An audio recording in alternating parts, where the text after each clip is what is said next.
Good evening, I'm Shane Jones, leading the news at 7. Former Prime Minister Owen Arthur has dismissed the ongoing discussion about the possible devaluation of the Barbados dollar as a false debate. He says while the Barbados dollar remains steadily pegged to the US dollar, that currency is getting stronger. And that, according to Mr. Arthur, is making it more expensive to export local goods and harder for the major investors who come from places like the United Kingdom and Germany.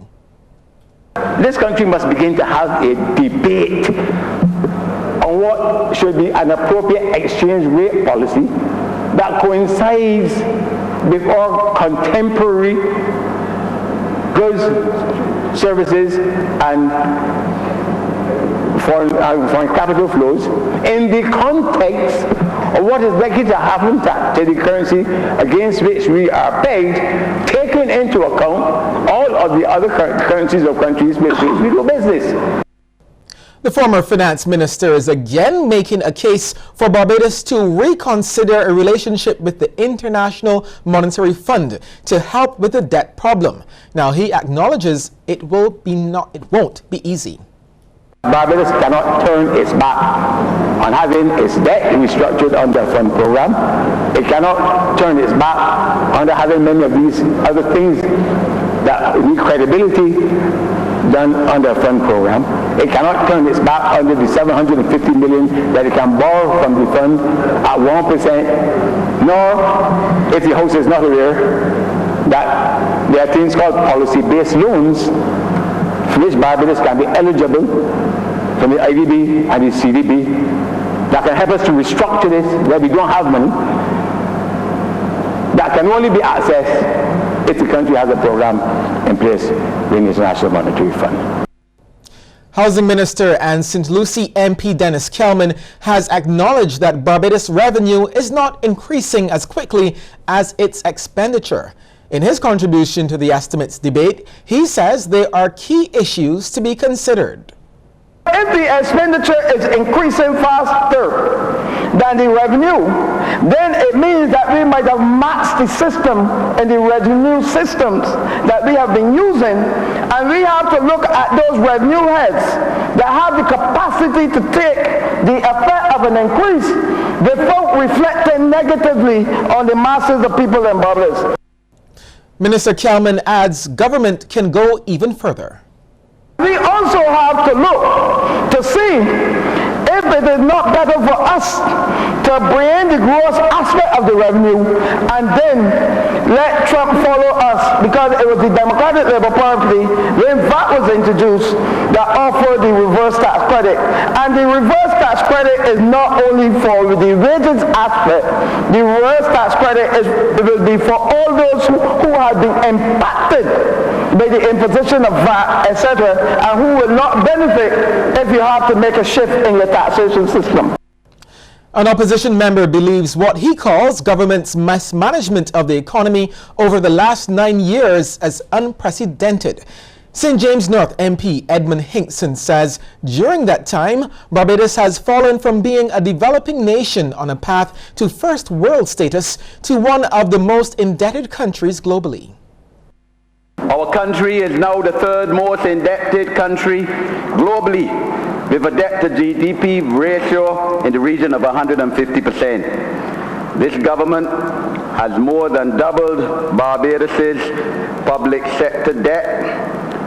It has almost doubled its external debt, as my parliamentary colleague, the Honourable Member for St. George South, spoke this morning. Additionally, this government presently owes individual Barbadians, businesses and companies approximately $1 billion in VAT and income tax returns, in some cases for 4 years. Mr. Hinkson also criticized the dismissal by some people of Barbados downgrades by international rating agencies. He says there's a significant price to pay each time the country's ratings takes a hit. The Credit Suisse loan alone, which this administration entered into 2015, will now cost us about $4.5 million more in additional interest every 6 months, not coming out of the cabinet of Barbados' pocket, but out of the poor, suffering people, taxpayers of Barbados. It will now be more difficult to entice international companies to home base on our shores, since Barbados' poor credit rating will affect their credit rating. Meanwhile, St. John MP Mara Thompson has sought to put the recent downgrades of Barbados' credit rating into perspective.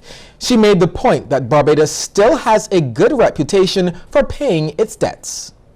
The recent downgrade must be placed in the context of the performance of the economy. A downgrade is not a review of the economy. It signals to lenders or financiers the possibility of a country on the brink of defaulting. A default is a technical term. So any attempt to vary the repayment terms or paying a day late could amount to a default. Barbados has an impressive record of meeting payments, including the prison bill. The St. John MP cautions against the approach of the opposition. Barbadians must know that the same measures the opposition is marching for are the same policies the external agencies would want us to engage. Destroying the social services and crashing families by slashing jobs. I challenge the opposition to speak the facts. Opposition St. George South MP Dwight Sutherland believes government hasn't done enough to make the Barbados National Oil Company a leader in renewable energy. In fact, he says an appropriate investment by government would help the country to reduce the amount of foreign exchange spent on importing fossil fuels. In his reply to the 2017 appropriation bill and estimates of revenue and expenditure, Mr. Sutherland says the BNOC should be keeping pace with the renewable energy sector globally. BNOC should see themselves as an energy company and take the lead, not give the lead to Light and Power through EMIRA. BNOC should take the lead. They should see themselves as an energy company and not a hydrocarbon company. BNOC should have been the leader in wind energy development in this country. Wind energy is the cheapest source of renewable energy, cheaper than biomass. 1%. Cheaper than biomass. And I'm saying that BNOC should be leading. Mr. Sutherland adds that the BNOC therefore needs to refocus and come with a new strategy. There's no reason why you should have 100 megawatts in wind energy in this country and factoring in storage. And also this whole aspect of economic enfranchisement, because once you have that 100% megawatt in wind energy, you can offer shares. Ryan Broom, CBC News. Well, Parliament also heard that over the last 2 years, Barbados has seen a resurgence in tourists visiting the island. Not only that, but the tourism sector is rated among the best in the world. Lisa Broom tells us more. Tourism Minister Richard Seeley spoke just before the estimates debate wrapped up in the House of Assembly last night. During that presentation, he said the record numbers seen in tourism over the last few seasons were not one-off instances. According to him, it was the result of a well-thought-out and executed policy by officials in the industry. 2015 and 2016 were both record years. It is an extension or a result of deliberate work that has been done in order to see not that we have 1 or 2 or 3 record years or that forward bookings are good for the next season. It is about putting the sector on a firm footing so that people, ordinary people from all walks of life, that they can benefit from the sector. The minister also says the island's tourism product continues to be rated among the best in the world. As a result of these coordinated sets of policies in the different arenas, the World Travel and Tourism Council has said that we score high in the travel and competitiveness report. That last one was done in 2015-2016, I believe. We were 7th in the Americas, the whole Western Hemisphere, number 7, number 2 in the Caribbean, because we are getting it right. Because we are putting the sector on the right footing. And we believe very strongly that if we do it, that in itself can deal with some of these fundamental economic problems that we are seeing. Lisa Broom, CBC News. The Democratic Labour Party has commended the Minister of Education, Science, Technology and Innovation, Ronald Jones, for the recent acquisition of a $10 million injection into the quality of life for all students from the People's Republic of China. According to the General Secretary of the DLP, George Pilgrim, the country's relationship with China spans decades. He says diplomatic relations with the People's Republic of China were established on May 30th, 1977. The DLP General Secretary adds that there can be no doubt this effort, along with the improved academic results, upgrade of school plants and construction of new schools, has repositioned education in Barbados. Okay, we'll take a short break here and come back with more news.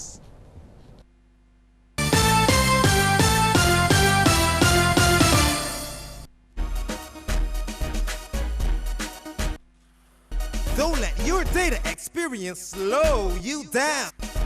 Step up to Digicel, Barbados' fastest 4G network, more than twice as fast as the slow network. Get more with Digicel.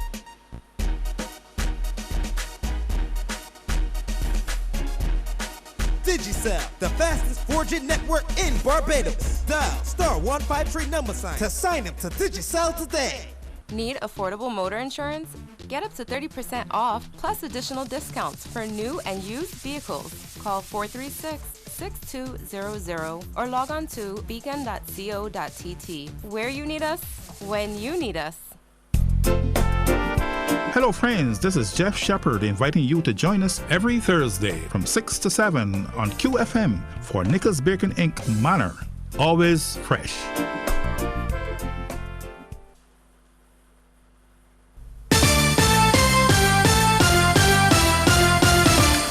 Local businesses are getting a feel of what the Canadian market has to offer in the area of food and beverages and how they in turn can improve their offerings to local consumers.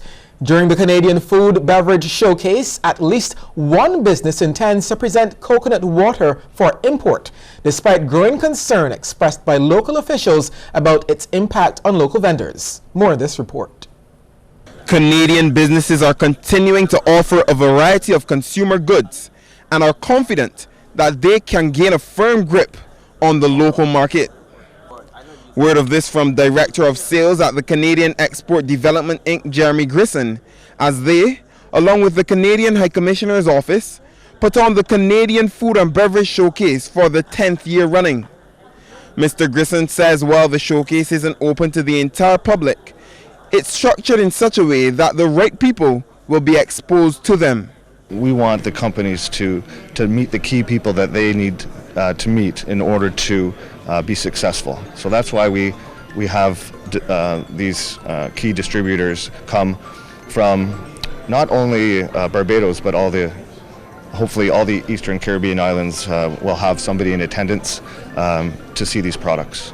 A number of products were on display, one of which was the X4 vodka brand. President of the company, Marcus von Albrecht, produces award-winning handcrafted beverages, as well as what he describes as the best new cooler in North America. Mr. Albrecht says he understands the need for creativity, introducing blueberry, lemon, and even a chocolate vodka to Barbados. Of course, if you're visiting and you see something new and you're drinking it as well because you live here, others will try it. But also, if you're from Canada, you'll recognize the product and it'll increase tourism and it'll also increase the sales at the bars and stuff. I think it's an all-around good product. In addition, one Canadian business already thriving in the local market took the opportunity through local retailer Massey to showcase the new products that business has to offer. Having a brand like Cavendish here kind of shows how Canada and how Canadian products do well in Barbados. I mean, we do a lot of importation and Canadian products are known for the consistency of their products, and I think having a brand like Cavendish just shows it is possible for other brands to get to that level. And despite heavy criticism from local officials, at least one Canadian business is looking to start exporting coconut water to Barbados. Right now we're just basically doing our homework, our research, and trying to see what can work here. We don't know if all of our products can work, but certainly we're pretty sure that some can, right? So maybe coconut water is not the thing, but we don't know that yet. This week's event is expected to attract business representatives from across the region. Thus far, the responses have varied, with some locals praising the program. However, at least one patron from as far as Antigua and Barbuda is disappointed that the offerings are so limited. Kareem Smith, CBC News. Youth Minister Stephen Lashley is raising his voice, along with many others, to commend the young man responsible for saving the life of an elderly visitor. It happened on the shores of Browns Beach over the weekend. The minister is also full of praise for the organization which the young man is a part of. The praise is for Dre Brown of the Barbados Youth Service, who used the skills learnt in class to help save the life of 63-year-old UK visitor Anne Freeman, who almost drowned while snorkeling. Minister Lashley says it's proof that investing in the development of the local youth is money well spent. I think Barbadians should be very proud of the fact that within the Ministry of Culture, Sports and Youth, and in particular within the Youth Division and the Barbados Youth Service, we can be very proud to say that our money is well spent. This young man would have been the beneficiary of that investment by the taxpayers of Barbados. I understand that he plans to become a fireman, which means that he wants to remain in the area in terms of providing service to Barbadians. In addition, the minister says the experience of Dre serves as a reminder that the youth is making a difference in society. I think that this story, though, is one that certainly puts the light to the fact that young people are just, aimless in terms of their focus. I think young Dre, this story will help as an inspiration to many of the young people. And it tells the story that, in our society we have a number of young people who want to be useful and who are not afraid to take responsibility and do the right thing. The topic of safety and health has been under intense scrutiny in recent years, and the proclamation of the Safety and Health at Work Act means there is even more focus in that area. The Labour Department is tasked with implementing legislation, and today, Minister of Labour Dr. Esther Bayersuku met with the National Advisory Committee on Occupational Safety and Health to refocus its aims and objectives. The Labour Minister says inspections and audits on both private and government-owned buildings are being carried out, stressing that the law must be upheld. I know that there are still people in Barbados who believe that if they're not caught, they're not really breaking the law. And especially when it comes to labor legislation, I do realize that there are some folks who expect that they can wing it because nobody is going to get to them anytime soon. And we've been discussing internally how we can best use our resources so that we can disabuse persons, especially offenders, of that particular notion. The Labour Minister is pleased with the establishment of safety and health committees in several agencies, and also where the scope has been expanded to the concept of workplace wellness. That is being seated now right in the bosom of those safety and health committees as well, because folks are realizing, well, one, such an entity, a safety and health committee, is a perfect arrangement, because by law, such a committee has to be constituted of management and staff. So it allows then for the kind of dialogue in the workplace to address issues. A local Pan-Africanist wants a society where ordinary people are the main policymakers. The call comes from social activist David Comashong, who was speaking on the 38th anniversary of the Grenada Revolution. Describing the revolution as a critical moment in history, Mr. Comashong notes that it was the first time a Caribbean government had created a budget based on feedback from its working class. We need to recommit ourselves to that notion of popular democracy, people participation, of trying to build genuine working people's societies in which the masses of the people are not just playthings to be used, are not just part of the so-called factors of production to be used by the owners of capital and the foreign investor, but are actually the real owners and shapers of the society. Mr. Komashong also criticized the fact that the leaders of political parties are no longer people that rise from the bottom, but rather are imposed from the top. Similarly, he says the same is true for the worker unions of today. Our trade unions seem to have lost sight of their fundamental social, political, economic and cultural importance in our societies. And they seem to have fallen victim to this idea that they are just another institution and that the ordinary worker is not really equipped to make the critical decisions about how the country should be managed and how the economy should be structured. I say nonsense. After the break, we'll take a look at stories making headlines across our region.